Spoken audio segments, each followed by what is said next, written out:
Merci de nouveau, bienvenue et merci à tous pour votre présence aujourd'hui. Donc sur cet atelier Transition ESSEC Alumni, l'éco-conception et l'analyse, donc 1 heure pour comprendre l'éco-conception et l'analyse cycle de vie des services numériques avec Marie Husson, ESSEC 2000 et Alain Risbourg, ESSEC MBA 2000. Voilà, je vous remercie tous les deux et je vous passe la main. Merci, bon webinaire. Merci Bonjour Sonia. à toutes et tous. Merci, merci Sounia. Voilà. Est-ce que vous voyez tous mon écran et cette présentation? C'est bon, merci. Oui, c'est bon, on la voit. Très, très bien, parfait. Donc voilà, bienvenue à toutes et tous. Sounia a fait l'introduction, donc on ne va pas se représenter, mais avec plaisir, si vous avez vous souhaitez en savoir plus sur nos profils respectifs, au sortir de ce web lunch, enfin de cet atelier transition, pardon. Euh, je, voilà, donc ça c'est. euh, je ne me souvenais plus qu'il y avait ce transparent, mais on se représente. Marie, si tu veux dire deux mots de toi, juste. Oui, peut-être oui. Bonjour, bonjour à vous. Merci, merci d'être là. Moi, je suis ESSEC 2000 et je suis depuis 3 ans consultante indépendante et experte en éco-conception de services numériques. Donc, j'accompagne des organisations de tout type sur ces sujets. Je suis également animatrice pro de la fresque du numérique, membre d'un certain nombre de collectifs sur ces sujets. Et avant ça, j'ai eu un parcours de plus d'une vingtaine d'années dans le domaine du digital, voilà, assez classique, plutôt orienté e-commerce et product management. Je ne sais pas si ça parle à certains d'entre vous. Et en plus de l'ESSEC, j'ai également un master en UX design de l'école des Gobelins. J'ai un angle très orienté conception produit et expérience utilisateur sur ces sujets.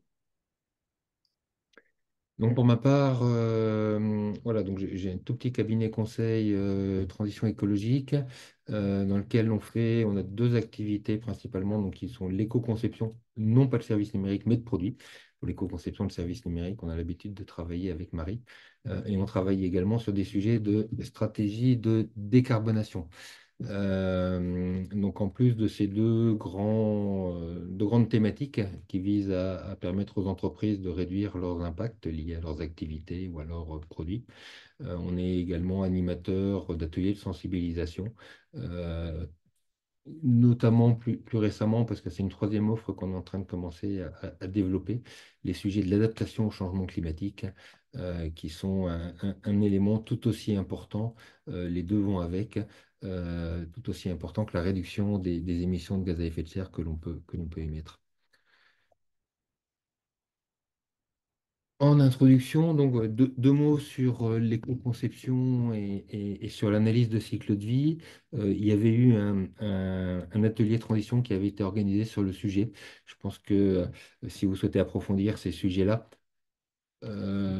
n'hésitez pas. Je pense que Soumia vous donnera le lien le cas échéant. Donc, qu'est-ce que c'est que l'éco-conception? Avant que Marine parle de l'éco-conception de services numériques, qui est vraiment le cœur de notre atelier. Donc, c'est une démarche en cycle de vie, donc tout au long du cycle de vie d'un produit, depuis l'extraction de ressources matières jusqu'à sa fin de vie. Donc voilà, la fabrication d'un produit, son transport, son utilisation et sa fin de vie. C'est également une démarche qui est multicritère d'impact. On entend beaucoup parler du carbone, mais le carbone est loin d'être le seul impact que l'on peut générer enfin avoir au travers de nos produits ou services numériques. On a également des impacts en matière d'eau, de consommation de ressources naturelles, d'acidification des océans. Ça fait quelque part écho à l'ensemble des limites planétaires, aux 9 limites planétaires dont vous avez certainement entendu parler. Donc, cette éco-conception, elle va viser à réduire ces impacts. Autre élément important par rapport à cette démarche d'éco-conception, c'est que c'est une démarche orientée fonction. On ne va pas s'intéresser à machine à café en tant que telle, on va plutôt s'intéresser à la fonction d'un distributeur de café. On parlera d'unité fonctionnelle, mais donc ce distributeur de café, bah, il doit nous permettre de distribuer des gobelets d'une certaine quantité remplis de café, un certain nombre de 40 fois par jour, donc avec une concentration de café ou de caféine pour que ce puisse être buvable, et ça pendant une durée donnée. Donc la machine à café, c'est pas uniquement la machine en tant que telle, c'est le gobelet, plus l'ensemble des gobelets, plus l'eau, le café que l'on va mettre dans nos gobelets, de l'électricité pour faire fonctionner tout ça, et une fin de vie. Donc c'est ça qu'on appelle une unité fonctionnelle.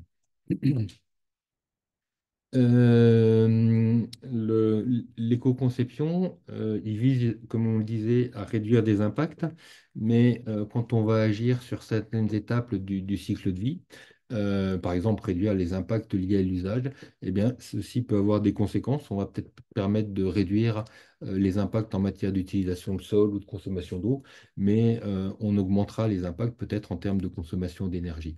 Donc l'idée quand même de l'éco-conception, c'est globalement de réduire les impacts et de limiter autant que faire se peut les transferts d'impact, soit d'une étape de cycle de vie à une autre, soit d'un impact à un autre impact.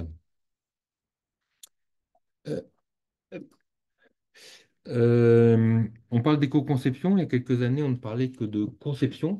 Donc, concevoir un produit, un service numérique, c'est prendre en compte, c'est un compromis donc, entre différentes attentes. C'est les attentes des clients, du marché. Comment je vais pouvoir, avec mon nouveau produit ou avec l'évolution de mon produit actuel, répondre à ces attentes-là. Mais ça prend en compte également des attentes en termes de maîtrise des coûts, en termes de faisabilité technique. Une démarche de conception est un compromis. Quand on parle d'éco-conception, eh bien, on va rajouter une dimension supplémentaire, celle liée à l'environnement.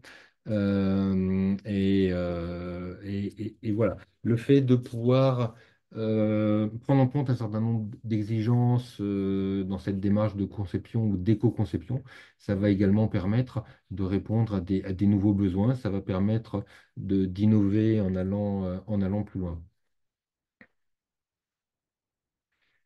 Euh, pour introduire donc justement cette éco-conception de service numérique, le constat qu'on peut se faire, mais un service, ça n'a pas d'impact, un service numérique encore moins.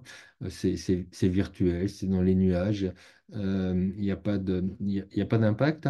Eh ben, c'est pas vrai. Parce que ces services, même s'ils sont intangibles, pour pouvoir les rendre, eh bien, on a un certain nombre de besoins de biens matériels.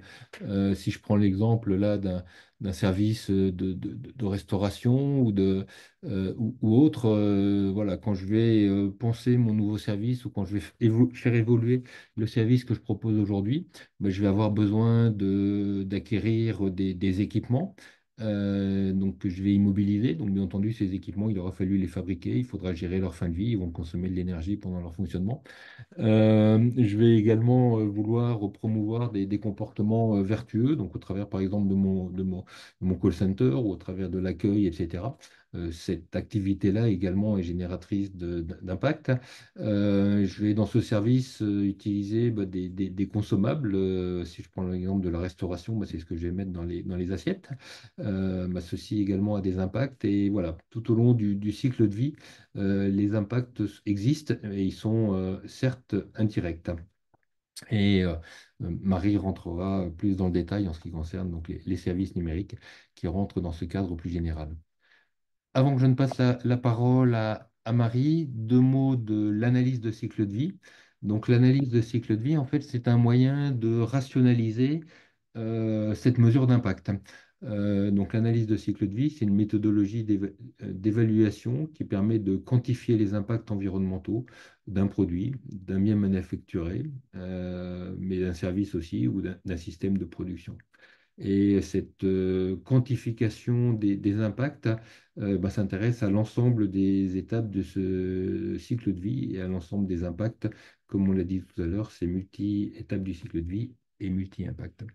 Et la plupart du temps, mais ce n'est pas la seule situation, on va du berceau, donc on part de l'extraction de ressources matières jusqu'à la fin de vie qu'on appelle du cradle to wave.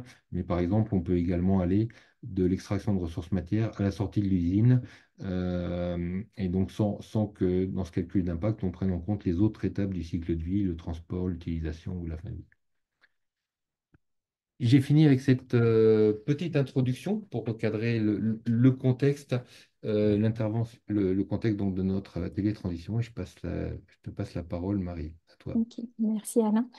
Donc oui, le but, c'était déjà de vous faire prendre conscience que ce qu'on va se dire sur un service numérique, ben, ça s'intègre dans un cadre global d'éco-conception et d'analyse de cycle de vie, qui est un cadre qui existe depuis un certain nombre d'années, qui est bien développé sur tout un tas de secteurs et qui est relativement jeune encore pour le domaine du numérique. Donc, dans le domaine du numérique, on ne va pas forcément avoir la même maturité sur un certain nombre de choses, sur ces démarches, que dans d'autres secteurs d'activité.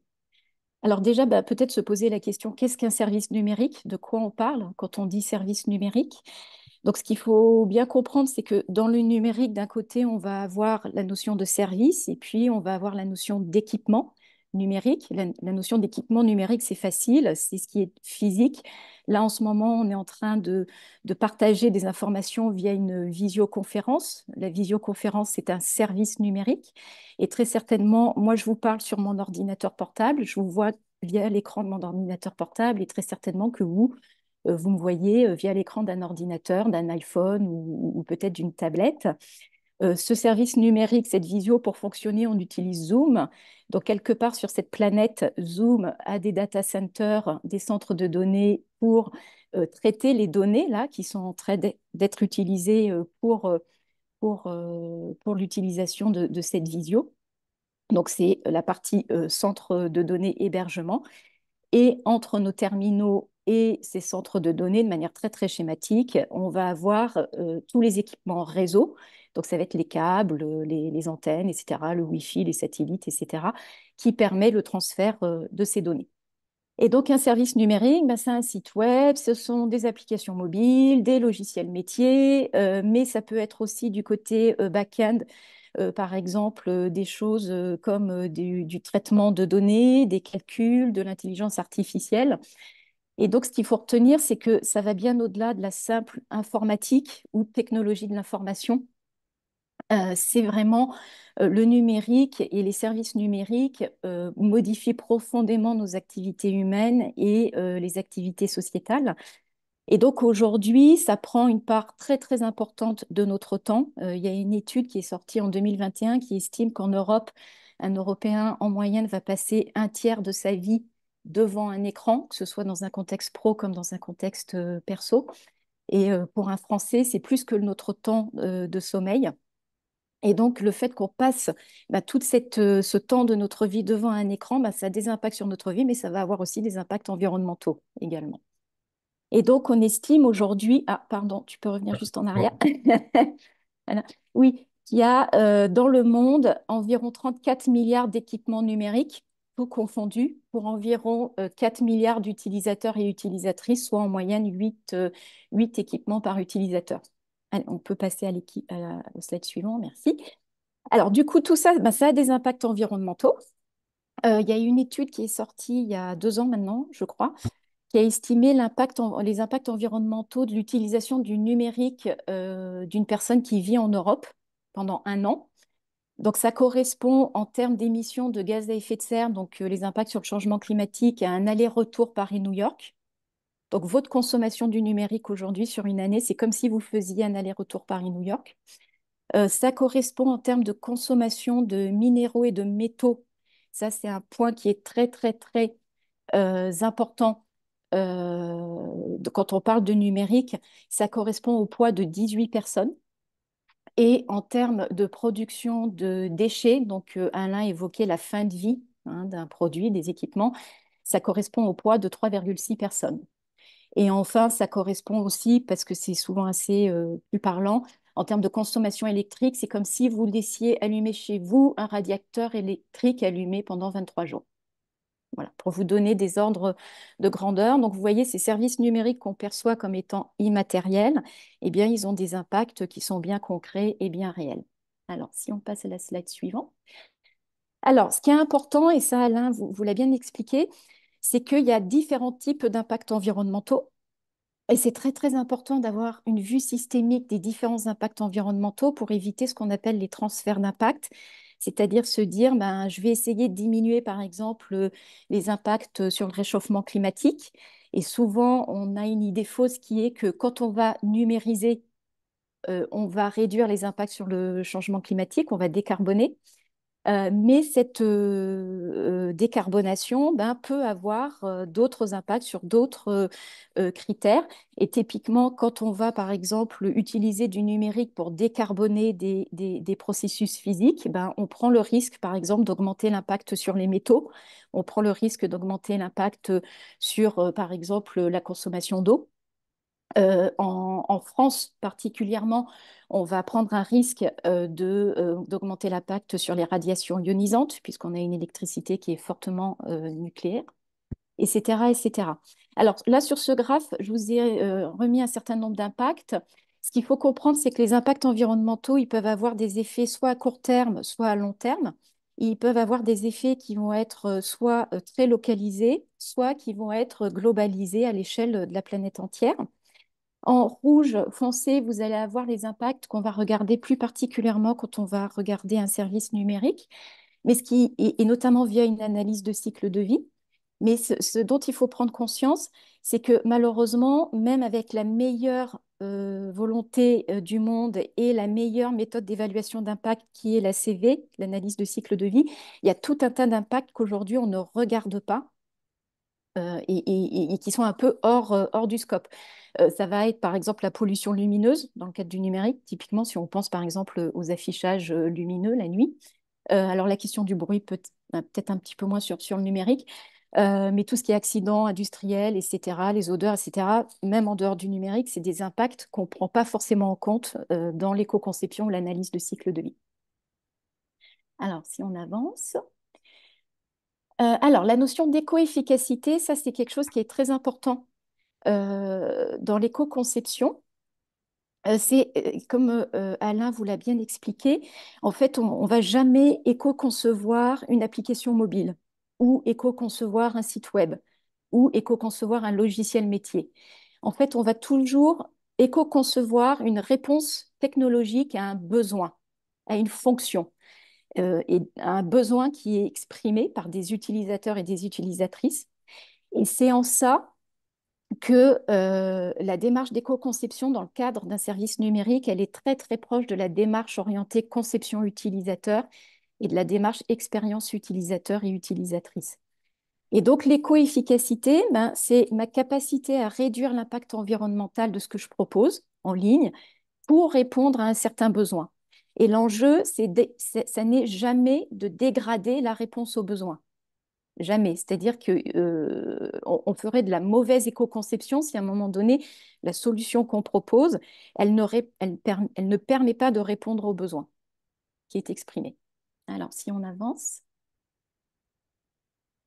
Alors, donc l'éco-conception, c'est une démarche d'amélioration continue qui, bon, basiquement, avec voilà, un certain processus que je vous ai décrit là. Alors, c'est vrai pour un service numérique, mais ça peut être vrai aussi pour d'autres types de produits et services. Donc, la première étape, ça va être de définir ce qu'on appelle un acte métier. Donc, c'est de définir le besoin que je vais regarder. Donc, par exemple, dans le cadre d'un service numérique, l'acte métier, ça peut être réserver un billet de train. Ça peut être envoyer une image. Et vous voyez bien que si je dis envoyer une image, ben, je dis pas tout à fait la même chose que télécharger une image ou envoyer une image par email ou envoyer une image via WhatsApp, par exemple, ou partager une image sur un réseau social. C'est pas tout à fait le même besoin et au fur et à mesure des formulations, je suis déjà dans une plus grande précision du besoin. Donc, une fois qu'on a défini cet acte métier, pardon, si tu peux revenir en arrière, Alain, voilà, on va chercher à modéliser les impacts environnementaux et c'est là où on fait une analyse de cycle de vie. Donc, l'analyse de cycle de vie est une partie de l'éco-conception. Ensuite, l'analyse de cycle de vie, elle va nous permettre de définir là où sont les impacts les plus importants, parce que l'enjeu, comme toute démarche d'amélioration continue, c'est bien d'identifier, de prioriser les actions qu'on va mener, donc d'identifier là où il y a un vrai problème et essayer d'identifier comment on peut résoudre ce problème de façon la plus efficace possible. Donc c'est là où on va réfléchir à des bonnes pratiques, avec toujours cet enjeu un petit peu comme dans la démarche de product management, pour ceux qui sont familiers avec ça, c'est qu'est-ce que je peux mettre en œuvre et qui, d'un point de vue technique et économique, est le plus facile à mettre en œuvre et qui va avoir le plus d'impact. Un point important, c'est dans la démarche, c'est la formation des équipes. Souvent, dans les projets d'éco-conception de services numériques, les personnes qui sont très impliquées, ça va être les concepteurs, les UX designers, les équipes de développement technique. Et souvent, on va éco-concevoir un projet, on va mettre en ligne le projet. Et là, c'est très, très important de former aussi les équipes qui vont intervenir sur la maintenance et sur la contribution qui vont faire vivre le service tout au long de sa durée de vie. Parce que si, par exemple, vous êtes sur un site de médias que vous avez éco-conçu, que vous avez mis tout en œuvre pour, par exemple, optimiser le plus possible les vidéos et que tout d'un coup, il y a un journaliste qui, via l'outil de contribution, met en ligne une vidéo qui n'est pas optimisée, on a ruiné les efforts d'éco-conception. Donc voilà, vraiment, former les équipes, c'est très important. Donc après, bien évidemment, il y a toute la partie mise en œuvre sur l'entièreté du projet, la partie vérification et test. Donc, ça veut dire que quand on fait de l'éco-conception d'un service numérique, il faut intégrer la démarche d'éco-conception dans tout ce qui est plan qualité, cahier de recettes, mise en œuvre des tests, etc. Et enfin, souvent, on conclut une itération d'éco-conception par un bilan, c'est-à-dire qu'on refait une ACV pour mesurer le gain qu'on a obtenu en termes d'impact environnemental et préparer une prochaine itération. Alors, on va avancer. Alors, il y a plusieurs stades d'éco-conception. C'est vraiment une démarche qui est itérative. On a l'habitude de définir 4 stades d'éco-conception de manière globale. Le premier niveau, c'est le niveau 1 tout en bas du graphique. Ça consiste en de l'amélioration produit. Dans le cadre d'un service numérique, c'est en général ce qu'on fait en premier, c'est de l'optimisation technologique. Très clairement, c'est pas là où on va avoir les gains les plus importants. Donc, par exemple, on va essayer d'optimiser les médias, on va essayer de réfléchir au nombre de requêtes, on va essayer de réfléchir au langage qu'on va utiliser, on va essayer de réfléchir à notre infrastructure cloud qui est souvent surdimensionnée par rapport à nos besoins réels, etc., etc. Ensuite, on va passer à un niveau 2 où là, on va être plus dans la reconception du produit. Et là, on va être dans des optimisations d'expérience utilisateur et des optimisations fonctionnelles. Donc, on va se poser la question, moi, mon besoin, c'est de délivrer un service de commande de repas. Comment je peux modifier mon parcours? Quelles fonctionnalités je peux enlever ou je peux garder ou je peux améliorer pour encore mieux répondre à ce besoin et en diminuant les impacts environnementaux. Et ensuite, on va aborder le niveau 3 et le niveau 4. Donc, le niveau 3, on va être dans l'innovation fonctionnelle, l'éco-innovation. Et le niveau 4, on va être dans ce qu'on appelle une innovation de système. Donc, en fait, dans le cadre du numérique, c'est là où on va envisager du hors-ligne et du non-numérique. C'est-à-dire que parfois, il faut dénumériser pour faire de l'éco-conception numérique.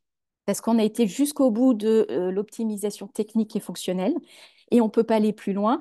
Et on se rend compte que il y a peut-être des processus qui existent déjà, qui ne sont pas numériques, qui font très bien le job et qui peuvent avoir moins d'impact environnementaux qu'un service numérique. Alors, on va avancer. Alors, comment concrètement on fait? Et notamment sur l'analyse de cycle de vie. Parce que vous avez bien compris, un des points très importants dans la démarche d'éco-conception, ça va être vraiment de quantifier les impacts environnementaux. Alors, on va avoir ce qu'on appelle une approche par tiers d'infrastructure. Donc, c'est ce qui expliquait Alain dans le cadre d'un service. Un service, par nature, c'est immatériel, mais ce service, il va solliciter tout un tas d'équipements, de produits physiques qui, eux, vont avoir un impact. Dans le cadre d'un service numérique, c'est ce que je vous expliquais avec la visio, on va avoir 3 tiers. Donc, on va avoir les terminaux des utilisateurs et utilisatrices qui vont être sollicités. On va avoir le réseau, donc les antennes, les câbles, etc. Et on va avoir les centres de données. Dans les centres de données, on a deux types d'hébergement possibles aujourd'hui. On a encore de l'hébergement physique, hein, ça existe encore, voilà, dans certaines grosses entreprises. Et on va avoir toute la partie cloud et machines virtuelles. Et donc, chacun de ces équipements vont être sollicités pendant la réalisation du service numérique, pendant que l'utilisateur utilise le service numérique. Et on va essayer d'évaluer comment l'utilisation de ce service numérique va contribuer à l'impact sur chacune des étapes du cycle de vie de chacun de ces équipements. Donc là, par exemple, on est en train de faire une visio ensemble. On est en train d'utiliser Zoom. Comment Zoom contribue via cette visio, qui va durer 1 heure à peu près, à l'impact environnemental de la fabrication de vos terminaux, de vos ordinateurs portables et de votre iPhone, par exemple, la fabrication des équipements réseau, la fabrication des centres de données, l'utilisation de ces équipements et la fin de vie, etc., etc. Et donc, pour ça, on utilise ce qu'on appelle un principe d'allocation. Alors, on peut avancer. Alors là, je vous ai mis un exemple de ce qu'on fait quand on fait une analyse de cycle de vie d'un service numérique. Là, je ne sais pas si vous voyez bien, mais c'est l'exemple de commander et payer un repas en ligne. Donc ça, c'est notre besoin, commander et payer un repas en ligne. Et en fait, on va identifier tous les équipements que ça va solliciter. Donc ça va solliciter des équipements du côté de la personne qui va commander le repas. Ça va solliciter du réseau, des réseaux fixes ou du réseau mobile. Ça va solliciter les centres de données du service numérique qui permet de commander et payer ce repas. Mais ça va aussi solliciter des terminaux du côté du restaurant qui va recevoir la commande. Ça va aussi très certainement solliciter des terminaux et des objets connectés du côté du livreur du repas, etc., etc. Donc, on va faire un schéma comme ça de l'ensemble des équipements. Et ensuite, on va essayer de se poser la question du parcours et de déterminer à chaque fois tous les flux de données. Donc, par exemple, vous voyez en petit 1, en haut là, petit 1, le premier flux, c'est connexion au site et renseignement de la commande sur le terminal utilisateur. Donc ça va solliciter les terminaux des utilisateurs. Ensuite, en petit 2, vous allez avoir envoi de la commande à l'opérateur du service via un réseau fixe mobile. Ça sollicite les infrastructures réseau. Ensuite, la commande, elle arrive sur le centre de données du site, du service. Donc ça, c'est le flux numéro 3, c'est traitement de la commande. Ensuite, la commande, elle est renvoyée via le réseau. Donc ça va être le flux numéro 4. Du côté du terminal du fournisseur, du restaurateur, le flux numéro 6, etc., etc. Et donc, on va faire ce type de schéma qui s'appelle un schéma fonctionnel ou un diagramme de flux. Et sur chacune des étapes, à chaque fois, on va évaluer l'impact environnemental associé à chacun des équipements. Et donc, si on passe au slide suivant. Et donc, pour faire ça, on va utiliser ce qu'on appelle une allocation. Alors, pour illustrer le principe de l'allocation, j'ai pris une vache. Donc, une vache, ça permet de faire de la viande, ça permet de faire du lait et on peut utiliser aussi la peau de la vache pour faire du cuir et faire un canapé en cuir. Et donc, la vache en tant que telle, elle va avoir un impact environnemental, hein, elle va avoir besoin d'être nourrie, elle va boire de l'eau, elle va émettre des gaz à effet de serre, etc. Et donc, du coup, si je veux faire l'impact environnemental, par exemple, du canapé en cuir, eh bien, il faut bien que je ne prenne qu'une petite part des impacts environnementaux qui sont liés à la vache au global. Et donc, c'est là où on va faire une allocation. Donc, on imagine que c'est exactement la même chose pour un service numérique avec les terminaux, le réseau et les centres de données. Et donc, les types d'allocation qu'on va utiliser, je vous les ai mis là. Alors, il faut savoir que tout ce que je vous explique là, c'est cadré par une réglementation qui est publiée par l'ADEME. Donc, on ne fait pas ce qu'on veut. Hein, on est obligé de suivre des principes de calcul qui sont définis. Et globalement, sur tout ce qui va être terminaux des utilisateurs et utilisatrices, on va prendre une allocation à la durée d'usage la plupart du temps. C'est-à-dire qu'on va évaluer le temps que prend, par exemple, commander un repas sur un téléphone portable, qu'on va rapporter à soit la durée de vie du téléphone portable, soit à la durée d'usage totale, sur la totalité de la durée de vie du téléphone portable. Pour tout ce qui va être équipement réseau, on va prendre la volumétrie de données échangées, globalement. qu'on va rapporter à souvent une consommation globale de données pour un individu. Et enfin, sur tout ce qui est centre de données, on va là aussi partir en général sur la quantité de données qui est calculée ou stockée. Tout dépend de quel type d'infrastructure on mobilise pour le service numérique. Et ça va être sur les étapes d'utilisation et de fabrication. Alors, donc, tout ce que je vous raconte, c'est encadré par des référentiels et des réglementations. Alors, en termes d'éco-conception, vous devez aller voir, si le sujet vous intéresse, absolument le référentiel général d'éco-conception de services numériques, autrement dit RGESN, qui a été publié par l'ARCEP en mai 2024 dans sa deuxième version. C'est un référentiel qui comporte 78 fiches pratiques pour éco-concevoir. Et ce qui est intéressant dans ce référentiel, c'est qu'il est associé à ce qu'on appelle un score de maturité. C'est-à-dire que chaque bonne pratique est associée à une règle de test qui vous permet de définir si vous êtes conforme ou pas à la bonne pratique. Et en fonction de votre conformité, vous avez un score et ce score, vous pouvez l'intégrer dans une déclaration d'éco-conception que fournit le référentiel, ce qui vous permet de communiquer de façon très transparente et en suivant un template qui est défini par les autorités publiques, hein, puisque l'ARCEP, c'est vraiment derrière le gouvernement et voilà, c'est ce qu'il y a de plus officiel. Et donc d'être très transparent sur là où vous en êtes en matière d'éco-conception. Ensuite, vous avez deux autres référentiels et guides à aller voir, notamment le référentiel des 115 bonnes pratiques d'éco-conception web. Je vous l'ai mis parce qu'en fait, c'est le référentiel historique. Il existe depuis 2011. Il a été publié dans sa 4e version en 2021. C'est aussi un des référentiels les plus techniques. Et en gros, le RGESN, le référentiel de l'État, s'est fortement inspiré du référentiel des 115 bonnes pratiques. Donc, ce qui est intéressant, c'est qu'il existe voilà, depuis 2011, donc il y a quand même une bonne maturité sur ce référentiel et pas mal d'échanges voilà, et de retours d'expérience sur ce référentiel. Et enfin, vous avez le guide d'éco-conception de services numériques qui est publié par l'association Designer Éthique. Donc, c'est un guide, ce n'est pas un référentiel, c'est-à-dire qu'il n'y a pas de règles de test associées. Il est très orienté conception et expérience utilisateur. Et moi, je vous le conseille, si c'est la première fois que vous vous intéressez à ce sujet-là, ben, allez voir ce guide parce qu'il est très, très facile d'accès. Enfin, vraiment, c'est très pédagogique. Alors, l'ensemble de ces éléments là que je viens de vous citer ne sont absolument pas contraignants. D'accord? Donc là, je vais faire un petit point sur la réglementation parce qu'il y avait une question à ce sujet. Tiens, si tu reviens en arrière, oui. Donc, il faut savoir qu'en matière d'éco-conception ou d'analyse de cycle de vie d'un service numérique, aujourd'hui, on n'a pas de cadre contraignant. Ce n'est pas comme le RGPD ou la RG2A sur l'accessibilité. On a juste un cadre incitatif, et notamment le RGESN.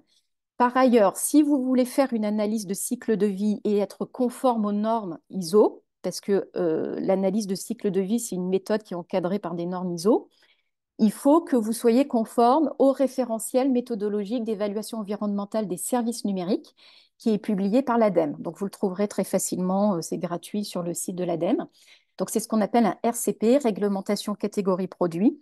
Donc, en fait, c'est des règles qui définissent par secteur d'activité comment faire une ACV. D'accord? Alors, j'avance.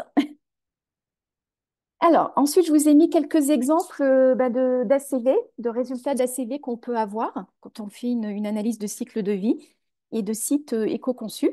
Donc là, c'est les résultats d'une analyse de cycle de vie d'un site e-commerce qui a été faite en 2018, donc qui date un peu. Donc là, vous voyez, je ne sais pas si vous arrivez à lire, mais en gros, vous avez 6 facteurs d'impact. Donc le changement climatique, la consommation d'eau, la consommation d'énergie totale, la consommation d'énergie fossile, d'énergie nucléaire et kilo SB équivalent, la dernière barre, c'est la consommation de métaux. Donc le kilo SB équivalent, c'est pour équivalent antimoine. Voilà, c'est l'unité qu'on utilise. Et donc, vous avez à chaque fois dans différentes couleurs les différents types d'équipements dans leurs différentes étapes de cycle de vie, et notamment en bleu foncé, là, ce que vous voyez qui est le plus contributeur, quels que soient les impacts, quasiment sur tous les impacts, ben, c'est la fabrication des terminaux. Donc en fait, ce qu'on voit, c'est que contrairement à ce qu'on pense, c'est pas l'utilisation des centres d'hébergement qui, en général, représente le gros de l'impact. En général, c'est souvent la fabrication des terminaux des utilisateurs et utilisatrices. Et sur la partie nucléaire, donc c'est l'avant-dernière barre, en fait, en vert, c'est l'utilisation des terminaux.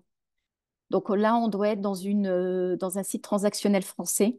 Et voilà, on n'aurait peut-être pas forcément la même chose si on était dans un cadre européen ou américain.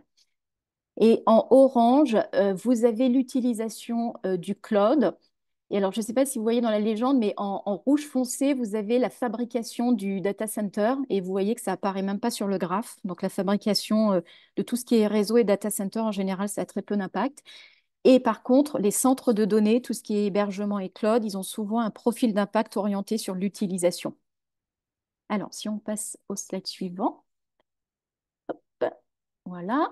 Alors là, je vous ai mis les résultats d'une autre ACV qui est en accès libre. Donc, vous tapez, je crois que la source est enfin, j'ai mis la source dans le doc. Donc, vous pouvez aller voir, c'est hyper intéressant. Donc là, c'est une application de messagerie, donc application mobile, tribal, qui se veut l'équivalent d'un messenger écologique. Bon, je vous passe les détails, mais en gros, ce que vous voyez en vert clair, ben, même combat. Donc là, ils ont regardé ADP, c'est toujours pareil, c'est les métaux. Ensuite, vous avez les changements climatiques et ensuite, vous avez la consommation d'énergie. Ben, vous voyez que globalement, c'est toujours en vert clair, c'est le terminal de l'émetteur, donc la personne qui écrit le message, et en vert foncé, le terminal du récepteur. Donc, vous voyez que là, encore une fois, c'est les terminaux qui ont le plus gros de l'impact. Allez, on avance. Je vous ai mis la référence d'une analyse de cycle de vie. Là aussi, vous avez le résumé qui est en accès libre, qui a été réalisé il y a quelques années par La Poste et qui a cherché à étudier des scénarios qui comparaient pour une communication marketing la version print et la version papier et la version web. Donc, par exemple, l'envoi d'un catalogue papier versus la consultation d'un site e-commerce. Par exemple, l'envoi d'une facture papier versus l'envoi d'une facture par email. Donc, je ne vous ai pas mis les résultats parce que voilà, ce serait un peu fastidieux. Je vous invite à aller regarder cette étude, elle est très intéressante. Et en fait, elle démontre que bah, dans un nombre de cas pas si négligeable, c'est pas si évident que le numérique est plus avantageux que le papier. En fait, ça va dépendre des scénarios et ça va dépendre des indicateurs d'impact qu'on va voir. Alors, on avance. Je vous ai mis un exemple de site éco-conçu. C'est le site de l'agglomération de la métropole de Grenoble qui a été éco-conçu par des acteurs du collectif Green IT. Donc, vous pouvez aller voir à quoi ressemble un site éco-conçu. Juste pour vous démontrer aussi que ce n'est pas forcément un site complètement aride et peu user-friendly, bien au contraire. Et pour voir aussi que c'est assez transparent en fait en termes d'expérience utilisateur. Et ce site a évalué son impact environnemental avec un outil qui s'appelle EcoIndex, qui est en accès aussi très facile sur Internet et qui permet très facilement d'évaluer l'impact environnemental d'un site web. Donc, si ça vous intéresse, si vous avez des sites web, bah, vous pouvez aller sur EcoIndex, vous mettez votre URL et il va vous donner votre impact sur le changement climatique, votre impact sur l'eau et également un score de maturité en matière d'éco-conception. Donc, ça peut être une première étape pour vous. Voilà. Hop. Donc, tout ce que je viens de vous montrer, notamment le site web ou Tribal, on va être dans de l'éco-conception de niveau 1 et de niveau 2. Hein, rappelez-vous, optimisation fonctionnelle, optimisation d'expérience utilisateur. Aujourd'hui, il y a très, très, très peu de cas qui existent d'expérience, d'éco-conception de niveau 3 et de niveau 4, où on est vraiment dans quelque chose d'innovant ou dans de l'innovation de système. Les exemples qu'on aime bien regarder, en général, ils ne se trouvent pas du tout dans nos pays occidentaux. ils vont se trouver dans des pays plutôt du sud global. Donc là, je vous ai mis un exemple qui est au Ghana, mais il y a d'autres exemples en Amérique latine. Parce que, en fait, c'est des exemples de services numériques qui doivent fonctionner dans des contextes extrêmement contraignants en termes d'équipement utilisateur et en termes de connexion. Donc là, par exemple, cette application, c'est une application qui s'appelle Sharkboard, qui a été conçue pour une association. Et c'est une application qui permet à des personnes qui se situent dans des lieux reculés à la campagne au Ghana, qui n'ont pas forcément les moyens d'aller en ville pour suivre des parcours universitaires. Donc, ça leur permet en fait de passer un parcours universitaire diplômant grâce à cette application mobile qui fonctionne sur des terminaux très anciens et qui fonctionne soit hors connexion, soit en 2G.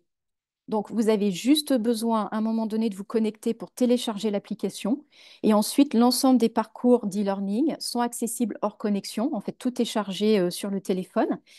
Et pour passer les parcours diplômants, bah, vous avez un certain nombre d'examens au sein de l'application.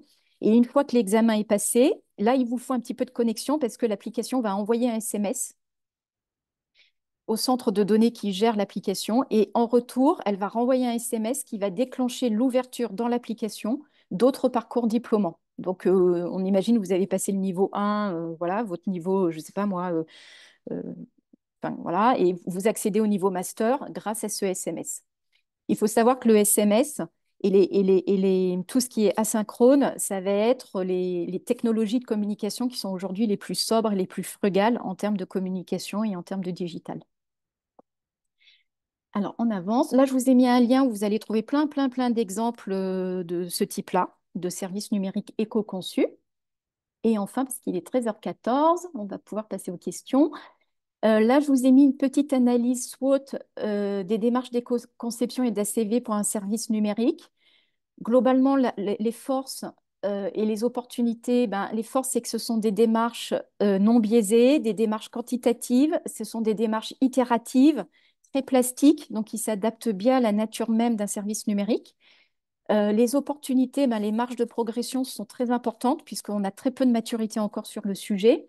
On a un fort développement des pratiques, un fort développement de la réglementation et on a une vraie appétence des équipes aujourd'hui pour monter en compétence sur ces démarches, globalement. C'est très bien accueilli hein, dans les équipes. Les faiblesses et les menaces, c'est que très clairement, on est dans des démarches qui sont complexifiées par la nature même du service numérique. C'est-à-dire que comme ce n'est pas tangible, ben, il faut qu'on pose tout un tas d'hypothèses pour modéliser les impacts. Et on a une très grosse difficulté d'accéder à des données d'impact des équipements parce qu'on n'a pas accès aux constructeurs, en fait. On a un manque de transparence totale du marché sur ces sujets-là. Et puis les menaces, ben, c'est de ne pas aller assez vite dans la démarche au regard des impacts environnementaux. Et puis évidemment, ça c'est assez classique, hein, des menaces liées au greenwashing qui peuvent être importants. Et enfin, pour conclure, voilà, juste vous dire, hop, que l'éco-conception, ça s'intègre dans une démarche beaucoup plus globale qu'on appelle le numérique responsable, qui vont lier également ben, les démarches d'accessibilité pour les personnes qui sont en situation de handicap, les démarches d'inclusion. Tiens, si tu reviens en arrière, voilà. Tout ce qui est aussi captation de l'attention, hein, donc lutter contre les techniques de manipulation qui sont inhérentes au design d'expérience utilisateur, et également tout ce qui va être design systémique, c'est-à-dire réfléchir, ben, je suis désolée de le dire de manière un peu frontale comme ça, mais aujourd'hui, il y a des services numériques qui tuent des gens, il y a des personnes qui se sont suicidées à cause de TikTok, à cause d'Instagram, etc. Donc, le design systémique, c'est d'arriver à prendre en compte sur un temps long quels peuvent être les impacts du service numérique que je suis en train de concevoir là maintenant et les impacts indirects. Et peut-être que ça aurait été intelligent de la part, par exemple, des créateurs des réseaux sociaux d'être dans ce type de démarche-là quand ils ont inventé les réseaux sociaux. Et donc, c'est ce qu'on appelle l'éthique by design. Voilà, et je conclurai là-dessus. Et du coup, on va pouvoir prendre les questions. Merci beaucoup, Marie. Merci beaucoup, Alain. Alors, je vous remonte les questions. On a certaines où on a pu déjà en partie répondre. Mais donc, il y avait une question sur les chiffres qui ont été mentionnés un peu plus au début de ton intervention, Marie. 34 milliards d'équipements en usage, point d'interrogation, sans compter le matériel dormant. Alors, c'est une bonne question. Il faudra que j'aille vérifier qu'est-ce qu'ils ont mis dedans, mais je pense que ça comporte le matériel dormant. Ok. De toute façon, je sais qu'il y a le lien aussi de la source Oui, dans la présentation qu'on a parce que, reçue. encore une fois, en fait, globalement, dans tout ce qui est équipement numérique, côté terminaux, c'est le gros des impacts. Et ce qui va avoir le plus gros impact dans le cycle de vie d'un terminal, c'est sa fabrication et pas son utilisation. Donc, à partir du moment où il a été fabriqué, qu'il soit utilisé ou pas utilisé, ça change absolument rien à la donne. Ce qu'il faut, c'est absolument ne pas fabriquer de terminaux. Et c'est là où l'éco-conception, en fait, une grosse partie de la démarche, c'est d'essayer de prolonger le plus longtemps possible la durée de vie des terminaux des utilisateurs et utilisatrices et de ne pas forcer au renouvellement. Moi, j'ai travaillé par exemple pour des clients où c'était des applications de réalité virtuelle qui ne fonctionnaient que sur l'iPhone 15. Donc, je leur ai déjà tout de suite dit, ce truc-là ne peut pas être éco-conçu. C'est pas vrai. C'est pas vrai. Parce qu'on va pousser à l'achat de l'iPhone 15. Oui, pardon. Merci beaucoup, Marie. Une autre question aussi sur les chiffres. Donc, quand vous dites 1 an de numérique, c'est égal au poids de 18 personnes en métaux. Est-ce qu'il s'agit aussi du poids annuel? Oui, c'est par an. C'est par an. Oui. Oui, ok. Prochaine question, donc là peut-être plus pour toi Alain, je sais que tu as répondu dans le chat. Le bilan carbone en 3 scopes peut-il permettre de construire cette vision systémique ou est-ce trop restrictif? Comme je l'indiquais dans la réponse, euh, bilan carbone, alors quand on parle communément de bilan carbone, hein, on parle de bilan carbone pour une organisation, une société, un territoire, etc. Alors que quand on parle analyse de cycle de vie, on parle là d'un produit ou d'un service ou d'un service numérique. Donc les deux concepts ne se recouvrent pas. Dans un cas, on s'intéresse à toutes les émissions d'une gaz à effet de serre, donc uniquement carbone d'une organisation. Donc ça inclut en effet les émissions liées disons, aux achats, donc la fabrication également des produits vendus par l'organisation. Ça inclut également leur utilisation et la fin de vie. Mais on va comptabiliser dans un bilan carbone les émissions liées à d'autres activités de l'organisation, par exemple les déplacements, ou les émissions liées à la fabrication des biens immobilisés. Donc bah, ça, c'est le bilan carbone d'un côté. De l'autre côté, l'analyse de cycle de vie, elle, est multi-impact, comme on l'a vu, et ne s'intéresse véritablement qu'aux impacts d'un produit tout au long de son cycle de vie. Donc, on a bien deux notions qui sont complémentaires et qui ne se recouvrent pas de manière identique. Ceci dit, on parle aussi de bilan carbone produit. Et qu'est-ce que c'est qu'un bilan carbone d'un produit? C'est ni plus ni moins une analyse de cycle de vie monocritère d'impact, donc uniquement sur le carbone. Merci beaucoup Alain. Prochaine question. Donc, un merci déjà pour la présentation. Et comment mieux se former sur ce sujet de cycle de vie du numérique? Avez-vous des MOOC à conseiller? Alors, il y a des MOOC qui existent sur le numérique responsable. Sur l'éco-conception de services numériques, il y a un bouquin qui existe sur les 115 bonnes pratiques d'éco-conception numérique, mais sinon, vous allez voir les référentiels et rien qu'en lisant les référentiels que je vous ai indiqués, c'est déjà une base de formation. L'analyse de cycle de vie, clairement, on ne se forme pas via un MOOC. Euh, en fait, alors, dans l'analyse de cycle de vie, il y a ce qu'on appelle des ACVistes, donc des gens qui, en fait, ont fait de la formation initiale et jusqu'à 5 ans d'études pour faire des analyses de cycle de vie. Donc, c'est clairement pas un petit sujet, hein. Euh, voilà. Mais souvent, ces personnes-là, quand il s'agit d'un service numérique, elles sont un peu démunies parce que il faut vraiment comprendre la nature d'un service numérique. C'est pas comme un processus industriel ou voilà, ou un autre type de service. Et donc, souvent, les gens qui font de la CV sur les services numériques, c'est plutôt l'inverse. C'est plutôt des gens qui ont un parcours numérique, une expérience numérique et une formation dans ce domaine-là et qui se sont formés à la CV. Bon, moi, très concrètement, pour me former à la CV, moi, j'ai fait une formation professionnelle de plusieurs jours.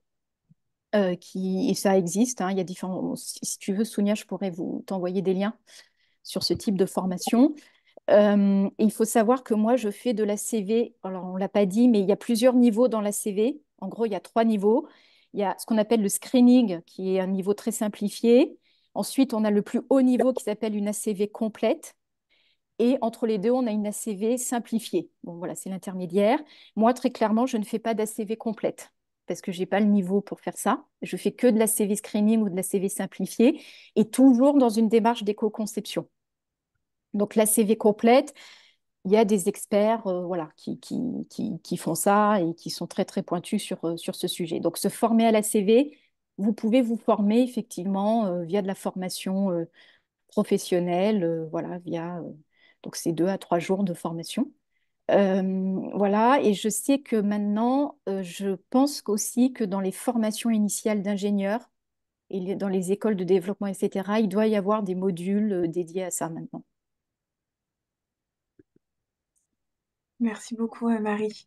Donc, il y a une question auquel, Alain, tu as répondu, mais donc c'est en question un peu provoque. En termes d'ordre de grandeur, n'est-on pas dans l'ordre 2 par rapport aux autres usages humains, habitat, alimentation, mobilité? Et là, très bonne Ouais. réponse. Donc la Et réponse puis, d'Alain, c'est Comme le peut-être disait Marie, voilà, comme le disait Marie, aujourd'hui, l'impact du numérique, c'est 4%. Alors, uniquement sur l'impact carbone, hein. Après, on pourrait faire des comparaisons sur les autres impacts, consommation d'eau, acidification des océans, etc. Donc, uniquement sur le carbone, le numérique aujourd'hui, c'est 4% de l'ensemble des émissions mondiales. Donc, celle-ci inclut l'alimentation, l'habitat ou la mobilité. Et les prévisions, c'est qu'aujourd'hui, enfin, en 2030 plutôt, ces impacts devraient représenter 9%. Donc, c'est le niveau de l'élevage. Et ça, dans un monde où pour lutter, limiter les impacts enfin, liés au changement climatique, il nous faut diviser par 4 nos émissions. et pour compléter la réponse, tout dépend du contexte. Bah, avec Alain, on a eu un client commun où c'était une application dans un contexte B2B où, en gros, ils ont fait une application mobile pour supprimer du papier, mais ce faisant, ils ont équipé un certain nombre de leurs collaborateurs avec des tablettes. Et très clairement, voilà, l'impact d'une tablette versus des documents papier dans une ACV de services numériques, aujourd'hui, on regarde une vingtaine d'impacts environnementaux différents. Ben, sur la partie métaux, voilà, il n'y a absolument pas d'ambiguïté sur le fait que la tablette est largement, largement plus impactante que du papier. Le papier va être plus impactant sur l'eau, par exemple. Voilà. Donc ça, tout dépend, encore une fois, tout dépend vraiment des indicateurs, d'une part. Et d'autre part, par rapport aux 9%, en fait, pour voir un petit peu aussi comment se passent des ACV dans d'autres secteurs d'activité, comme par exemple dans le bâtiment ou voilà, d'autres secteurs d'activité, il n'y a absolument, ou dans d'autres, comment ça se passe globalement, la prise en compte des impacts environnementaux, je pense à l'agroalimentaire, je pense au transport, etc. Dans le numérique, on n'est clairement pas du tout au même niveau de maturité et de prise de conscience. Euh, et, et c'est un des secteurs d'activité qui est en croissance, dont même absolue, enfin je veux dire, dont même toute l'idéologie, enfin, quand on prend les startups, etc., les business models sont construits sur des principes de croissance très, très, très forts. Donc c'est ça le risque aussi. Cette croissance, en fait, elle a deux ressorts, juste pour compléter.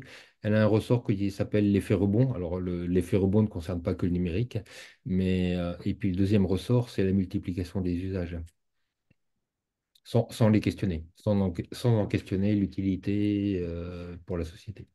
Et peut-être pour aller aussi dans ce sens-là, c'est tout ce qu'on vous a raconté, ça reste encore dans un cadre relativement bien bordé qui est qu'on a un terminal du type ordinateur portable ou smartphone, du réseau et des centres de données. Quand on commence effectivement à penser à l'IA, j'ai vu qu'il y avait une question sur la blockchain et tout ce qui est objet connecté. Là, on est complètement en scorme de tout ce qu'on vous a raconté. Et il y a très peu d'experts aujourd'hui qui sont capables de dire ce qui va se passer. Enfin, là, on est hors des 34 milliards, très clairement.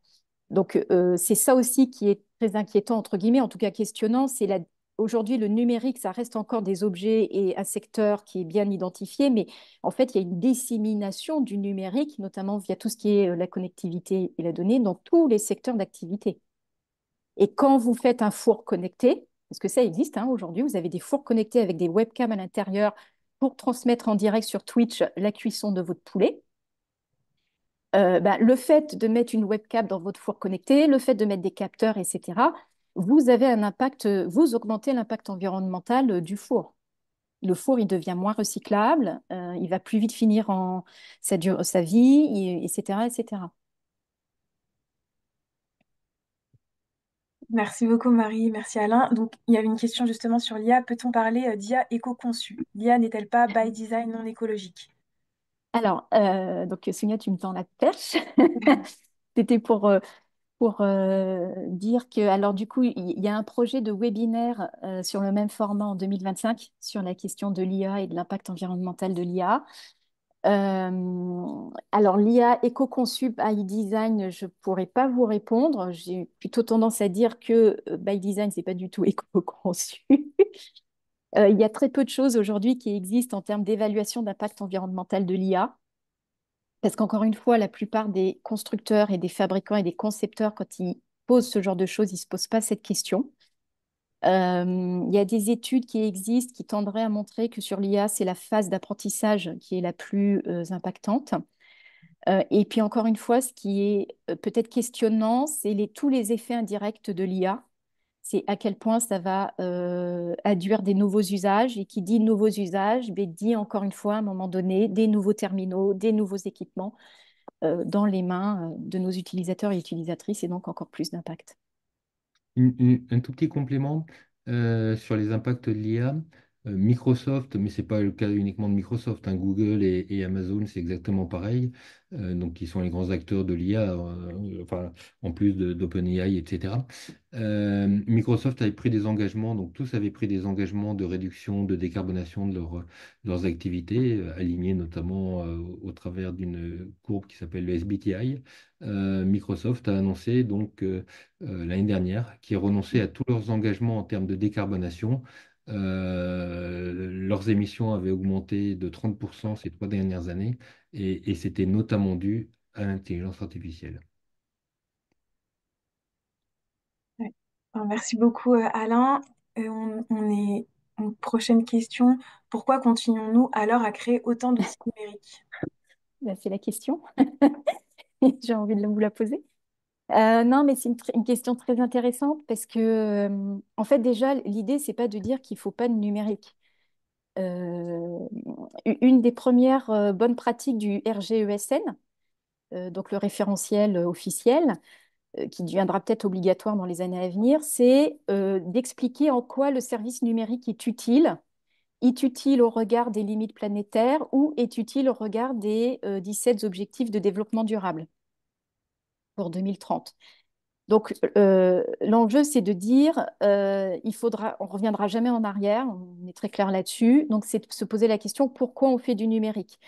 Moi, ce matin, j'ai téléchargé une application mobile qui s'appelle Sororité, que j'ai découvert là ce matin grâce à une application du Monde, et qui est une application qui est réservée aux femmes et qui est un réseau de solidarité entre femmes en cas d'agression.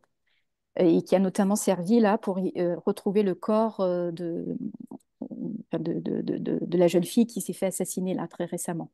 Donc tout ça pour vous dire qu'il y a des services numériques qui servent à quelque chose. Si on réfléchit à la santé, aujourd'hui, vous ne pouvez pas vous soigner s'il n'y a pas de numérique, hein. Si demain le numérique s'éteint, il y a quelqu'un qui arrête l'interrupteur, bah, vous ne pouvez plus passer de scanner, vous pouvez plus, l'hôpital ne fonctionne plus, il y a tout un tas de choses qui ne fonctionnent plus. Donc ça, il faut absolument continuer. Donc la question à se poser, c'est comment on peut continuer sur ces services numériques-là qui sont utiles pour effectivement voir comment on peut en diminuer le plus possible l'impact environnemental. Et puis après, il y a tout le reste. Si je rebondis sur l'IA, aujourd'hui, une des plus grosses applications et cas d'usage de l'IA, c'est quand même le marché publicitaire et la capacité de l'ensemble des acteurs à nous cibler pour nous vendre des choses. C'est Et ça qui est le l'économie de moteur la- de l'IA aujourd'hui, hein. C'est pas tellement la détection du cancer du sein. et on peut rajouter à cela l'économie de l'attention, hein. Mm. Typiquement, quand on est derrière nos téléphones, on veut nous garder le plus longtemps possible sur notre téléphone en nous présentant des lolcats, par exemple. Et donc, cette question, elle pose aussi une question, et c'est là où on est dans une démarche beaucoup plus globale de design systémique, aussi la question politique et du choix qu'on a, nous, en tant que citoyens et citoyennes, d'utiliser ou pas du numérique. Euh, bon, on voit qu'on ne nous donne pas trop le choix, en fait. On nous impose beaucoup, beaucoup, beaucoup, même dans notre vie administrative, de passer par des services numériques. Alors, on a un peu dépassé. Est-ce que vous êtes OK Ah, de pardon. 3 minutes de plus pour deux questions qui restent? Ça vous va? Moi, ça va, oui, oui, bien Oui. sûr. Ouais, OK. Alors, pensez-vous que l'expertise sur l'ACV ou l'éco-conception en général sera à terme demandée en interne par les entreprises? Ça, c'est une question intéressante. La loi REEN, donc pour la réduction de l'empreinte environnementale du numérique, qui est une loi qui a été promulguée en 2021 en France. Les deux premiers articles imposent l'enseignement de l'éco-conception et de la CV, notamment dans les formations initiales d'ingénieurs. Donc tout ça pour dire que déjà, ça va être des compétences que vont avoir les diplômés. Donc ça commence à être mis en place là, à partir de 2023-2024. Les futurs diplômés auront ces compétences. Les entreprises chercheront à avoir ces compétences-là si elles sont proactives dans cette démarche. En tout cas, moi, ce que je peux dire de ma petite fenêtre, c'est que du côté des équipes d'ingénieurs, de développeurs, de concepteurs, ils adorent ce type de projet parce qu'ils montent en compétences. Je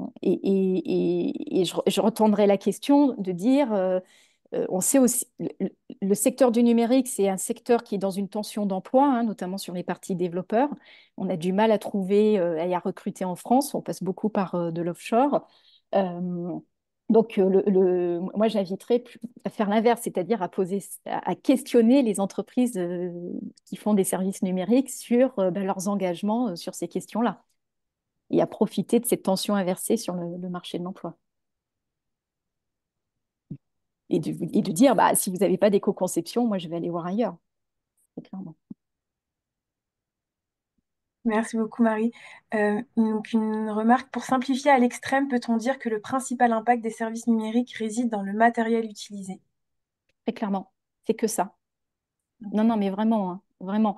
C'est-à-dire que vous pouvez faire le meilleur des services numériques le plus éco-conçu qui soit, notamment, par exemple, dans une entreprise. Si ce service numérique exige qu'il y ait des achats de nouveaux matériels, ben, ça ne sert absolument à rien. Merci. Et puis, dernière question.